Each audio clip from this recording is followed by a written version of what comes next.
پاس آئے تو یہی تفسیروں میں آپ کو ملے گا کہ یوسف علیہ السلام نے ان بھائیوں سے کہا کہ آپ تو پہلے بھی آئے ہی مصر کی گلیوں بازاروں کے کچھ واقف بھی ہیں، یہ نووارد ہے، اس کو ذرا یہاں رہنے دیں، آپ چلیں سیر سیاحت کریں۔ ان کو سیر و سیاحت کے لیے بھیج دیا اور ان پر حقیقت کھولی، فرمایا انی انا اخوکا، میں تیرا بھائی یوسف علیہ السلام، فلا تبتئس اے فلا تحزن، غم نہ کر اس کاروائی پر جو وہ کرتے ہیں۔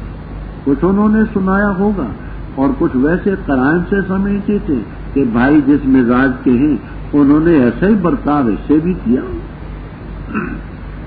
پر جس وقت ان کا سامان تیار کیا جعل سقایا تھا۔ سقایا کے لفظی معنی ہوتے ہیں پلانا،